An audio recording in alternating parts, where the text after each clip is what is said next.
of these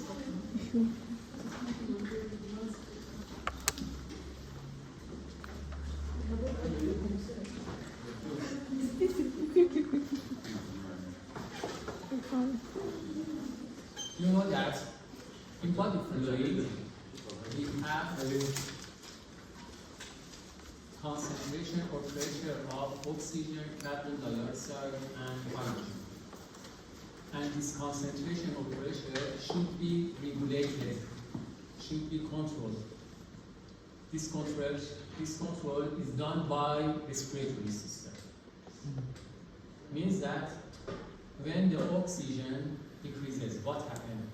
The action of the respiratory system should be increased.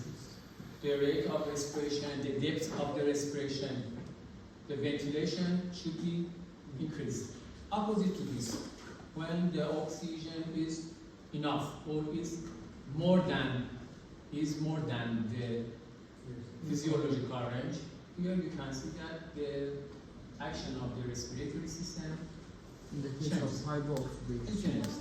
So here I want to talk about two pathways for regulating the respiratory system. The first is neural. Neural is this. You know that the respiration is done automatically. It's done automatically. For example, during sleep. During sleep, you have this respiration, and it's done automatically. For this automatically action of respiratory system, we need the internal generator inside of the nervous system, or the neural control or regulation. At first, I want to talk about this part.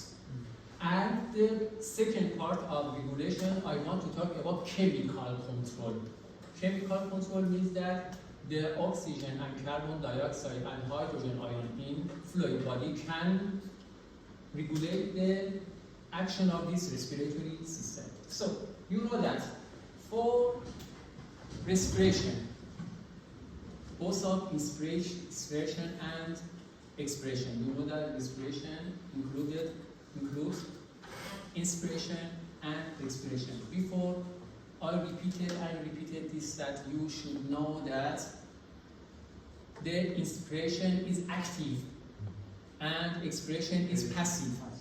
Means that for normal and quiet inspiration, we need diaphragm contraction. The contraction of diaphragm needs two action potential.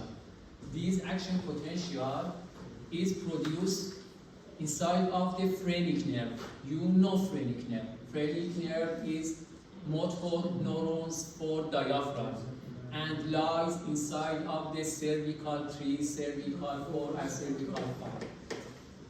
You know this. But for action potential production inside of the phrenic, we need a generator before all this. And at first I want to talk about this. So the skeletal, the diaphragm for inspiration needs contraction. This contraction needs action potential. This action potential originates from phrenic. And inside of the phrenic, this action potential originates from another side, inside of the nervous system. Now I want to talk about this source inside of the nervous system. At first, you know that we have two dual or two pathways for respiration. The voluntary pathway, and depends on your decision. By your decision, you want to have a high frequency respiration. You can do this. You can change the depth of your respiration. It's voluntary. And it's corticospinal. From the brain cortex, you have decision making inside of the cortex of the brain. And by this decision making, you can have different action inside of your respiratory system. We have no vote by this part. The second part of the respiration is very important to us and is the involuntary, automatically respiration. Is very important to us. Why? Because in sleep we have not any conscious, and we have not any decision making, and the respiration is done automatically. And here I want to talk by details about this involuntary or automatic respiration. At first, I want to talk about brain stem. What is the brain stem? In brain stem, we have two important structures. At the upper part, you have pons. At the lower part, you have medulla. Two parts of brain stem are the medulla, upper part, and pons, upper, and medulla in lower. Okay, so at first I want to talk about different center inside of the medulla. In medulla, you can see two different centers. At the first center is named dorsal respiratory group. Lies in dorsal part of the medulla, and for this is named dorsal respiratory group. The second center inside of the medulla lies in ventral part of the medulla and is named ventral respiratory group. Dorsal respiratory group is abbreviated to DRG, and ventral respiratory group is abbreviated to VRG. At first, I want to talk about DRG and second VRG. But after this, we reach to pons center. In pons center, you can see different center, but one of these center by the name pneumotoxic center is very important. Is very important to us. By pneumotoxic action, in fact, we have control of rate and depth of the respiration. So the location or the center for regulating, for control the rate of the respiration, the depth of the respiration is done inside of the pneumotoxic center. And this pneumotoxic center is located inside of the pons. Dorsal respiratory group. Dorsal respiratory group, when I study on the dorsal respiratory group and activate different neurons inside of the DRG, I'll see that the activation of each neuron inside of dorsal respiratory group leads to inspiration. And for this, we name this type of neuron as inspiratory neuron. Inspiratory neuron. All neurons inside of the DRG are inspiratory and lead to inspiration. Leads to inspiration. Okay. Opposite to this, when I activate or stimulate the ventral respiratory group, some neuron inside of the VRG leads to inspiration, some leads to expiration. But at first, I want to talk about DRG. In DRG only we have inspiratory neuron. Means that by stimulation of this neuron we have only inspiration. But these neurons have a specific action potential by the name of ramp signal. Ramp signal. Ramp signal. Ramp signal is the name of action potential inside of DRG. DRG. Can you tell me that if you want to select one of these centers as a main center for control and regulation the respiration, if you want to select DRG is main or VRG is main, which of them is main? VRG or DRG? I think VRG. V or D? V, I think. Why VRG?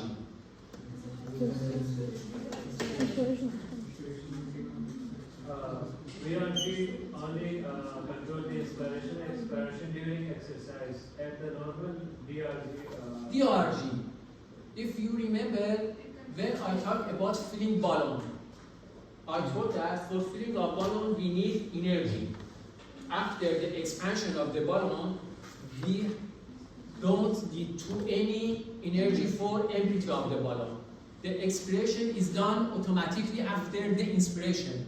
So for normal expiration, we don't need any center, because after the end of inspiration, automatically we have expiration. So when I want to select VRG or DRG, I select DRG, because inspiration is important to us. And inside of the DRG only we have inspiratory number, that is enough. Similar to filling or expansion of the balloon. Okay, so, but this center can produce a specific signal or action potential by the name ramp signal. Ramp signal. Ramp signal has this shape.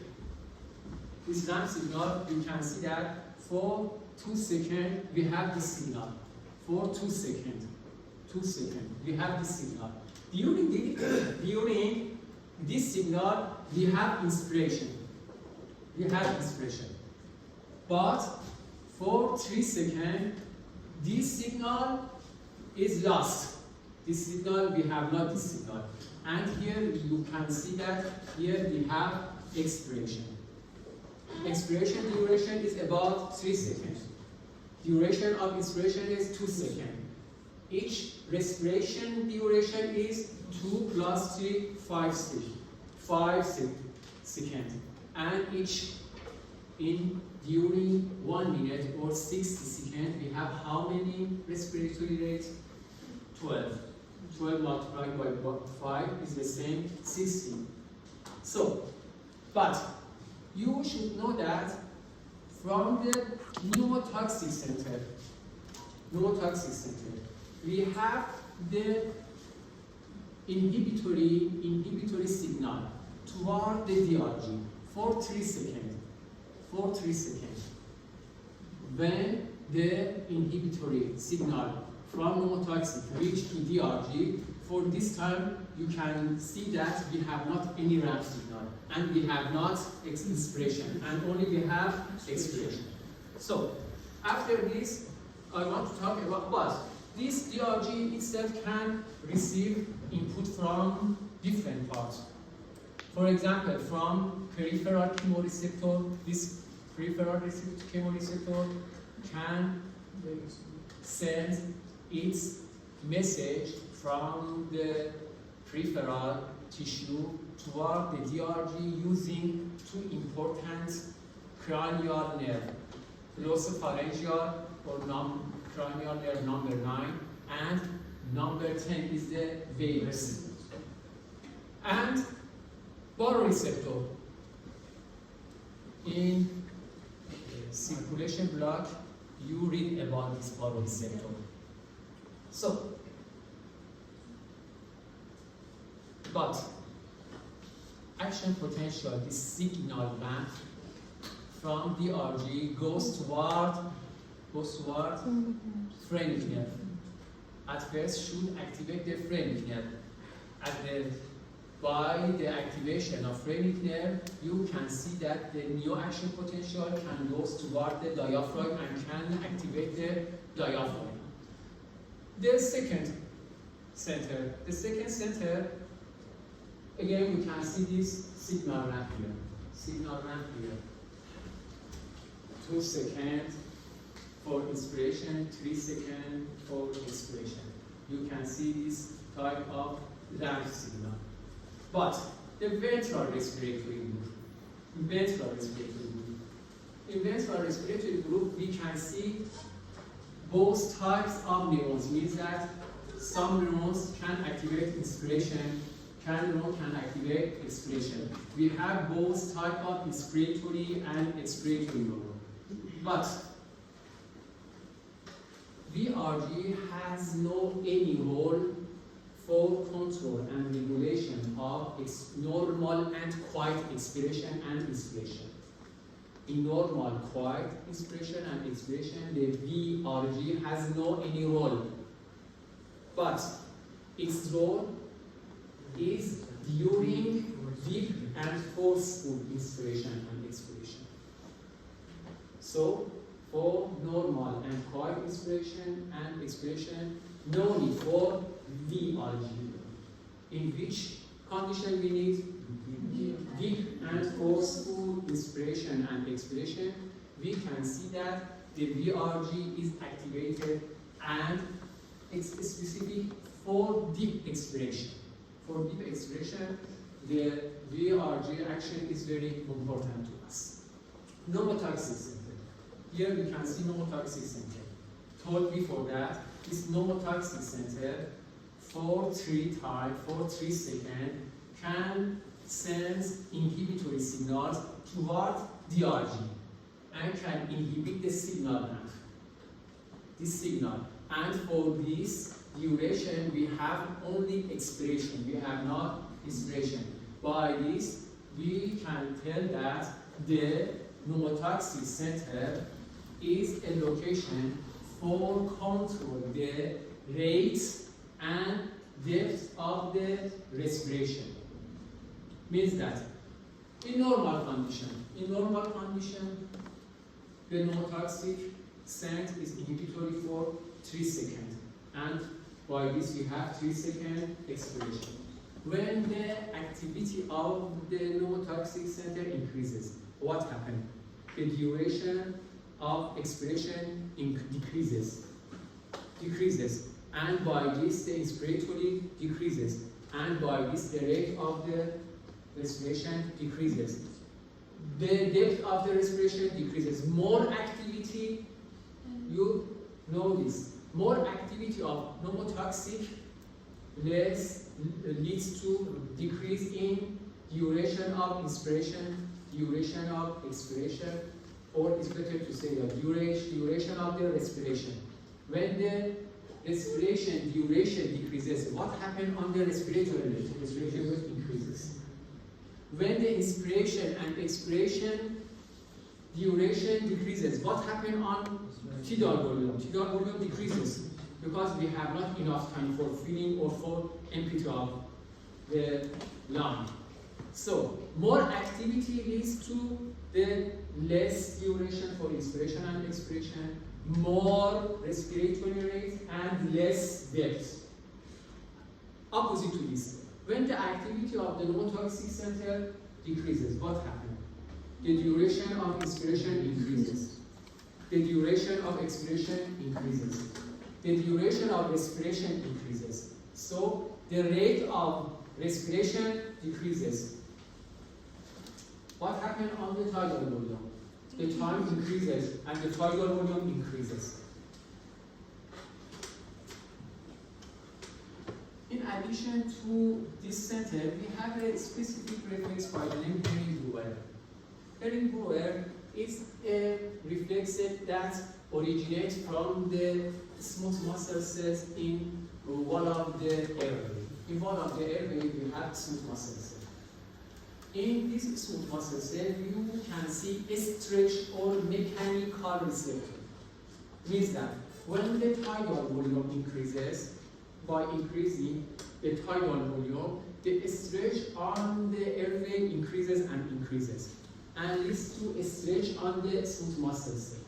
By this stretch, we can see that the receptor on surface of this muscle cell is activated.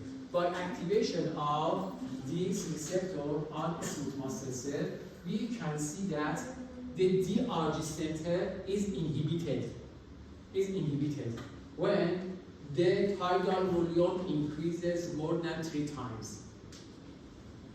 The normal value for tidal volume is half liter. When the tidal volume increases 3 times more than normal, means that when the tidal volume increases more than 1.5 liter per each inspiration. In this situation, you can see that the stretch receptor inside of the ischemic muscle cell is activated and can send an inhibitory signal toward the DRG and can inhibit the DRG. When inhibit the DRG, the depth of the respiration decreases, the tidal volume decreases. And in fact, we can say that the Herring-Brewer reflex, in fact, is a negative feedback. It's negative feedback that can inhibit the DRG. By inhibition of DRG, the tidal volume decreases. When this reflex is activated, when the tidal volume is increased. And we should stop this increasing by this reflex, by the name Herring-Brewer. The second part of respiratory control is done chemically and is named chemical control of respiratory system. You know that when I talk about oxygen and hydrogen and carbon dioxide in fluid body, this oxygen, carbon dioxide and hydrogen concentration should be controlled, should be regulated by the respiratory system. In fact, we have different types of chemoreceptor. Chemoreceptor means that the receptor can sense the situation of the oxygen, the carbon dioxide, and the ion hydrogen, means this. We have different types of chemoreceptor, and by this chemoreceptor, we can monitor, we can control and regulate the amount of oxygen pressure, amount of carbon dioxide pressure, amount of hydrogen ion concentration. But this chemoreceptor distribution is different. And for this, we divide this chemical control into two parts, peripheral and central control. Peripheral control or regulation is done by chemosensitive receptor inside of the carotid and aorta. Inside of the carotid is a large artery inside of the neck. At the wall of the carotid, you can see large amount of carotid body. Carotid body, in fact, is the chemoreceptor. Chemoreceptor can sense, can monitor the amount of carbon dioxide, oxygen, and hydrogen ion. And for this, we name this type of chemoreceptor or control peripheral. But another type, you can see at the medulla, very close to the DRG. This is DRG. Very close to DRG, you can see the chemosensitive area. In this chemosensitive area, you have many large amount of chemoreceptor, and for this we name this location for this center as a chemosensitive area. And by monitoring of the hydrogen ion, can control and regulate the activity of DRG. At first, I want to talk about the central. In medulla, DRG, and the chemosensitive area. You should know that. The main stimulus, the direct stimulus, I repeat this again. The main and direct stimulus for activation of chemosensitive receptor inside of the chemosensitive area is hydrogen. The hydrogen is the main and direct stimulus. Only and only the hydrogen can activate this receptor. But when the hydrogen wants to travel to the brain, through the blood, and goes toward the medulla, at first should pass through the blood-brain barrier. Blood-brain barrier freely does not permit, does not allow to pass the hydrogen ion. But it's paradoxic here. The main ion for activation is hydrogen, but we have a barrier that don't allow to pass the hydrogen from blood toward the medulla.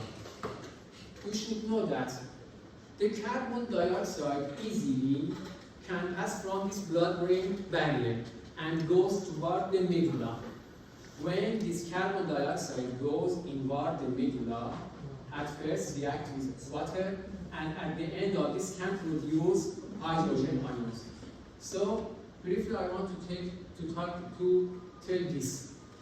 This chemosensitive area directly is activated by hydrogen ion, and indirect, and in fact, is activated by carbon dioxide. Here we can see again the hydrogen from reaction of carbon dioxide with water. But in the peripheral chemolysis, as told before, carotid and the aorta arch, you can see large amount of the chemoreceptors. This chemoreceptor actually, or in fact, is activated by the oxygen. When the oxygen concentration decreases, the oxygen pressure decreases less than 60 millimeter of mercury in arterial blood. When the oxygen pressure inside of the arterial blood decreases less than 60 millimeter of mercury, in this site you can see that the chemoreceptor is activated. But here you can see the carotid body. In this carotid body, you can see two types of cell. Cell type 1, cell type 2, and cell type 2. Cell type 1 or type 1 cell has another name by the name glumus. In fact, the glumus is the same chemoreceptor. The another type of the cell, or type 2, surrounded this type 1 and has not receptor effect and is a supportive cell. But where I want to compare about is the last slide. You can see the carotid body here, and this is the arterial blood. When the oxygen pressure decreases less than 60 millimeter of mercury. What happened? On the chemoreceptor, you can see a specific potassium channel. This potassium channel depends on the amount of oxygen, means that when the oxygen concentration is very high, leads to opening of potassium channel. When the oxygen concentration decreases, what happens on potassium channel? Potassium channel closes. By closing of potassium channel, the potassium concentration inside of the cell increases and decreases. What happens? The positive charge inside of the cell increases and decreases, and leads to depolarization. By this depolarization, you can see that the specific calcium channel is activated. Which calcium channel? The polarization-dependent calcium channel, or voltage-dependent calcium channel. And by this depolarization, this calcium channel opens. By opening of this calcium channel, the calcium goes inwards, goes into the cell. But into the cell, you can see different vesicles. Inside of the vesicle, we have different neurotransmitters, such as ATP. ATP here is neurotransmitter. It's not the same adenosine triphosphate. Here is neurotransmitter, ATP. It's different from the ATP as an energy molecule. So it's not energy molecule? It's not for energy using. It's neurotransmitter. ATP here is neurotransmitter, such as acetylcholine, such as norepinephrine, such as epinephrine, dopamine, acts here as a neurotransmitter. This vesicle is full of or filled from ATP and acetylcholine. Acetylcholine and ATP. By calcium release, you can see that here we have exocytosis. By exocytosis, this ATP and acetylcholine released from this gluon cell, from this chemoreceptor. And by activation of this receptor can activate the vagus nerve or the glossopharyngeal nerve. This vagus nerve and glossopharyngeal nerve sense is input to the DRG and can control and regulate the action and the activity of the dorsal respiratory group. Thank you so much.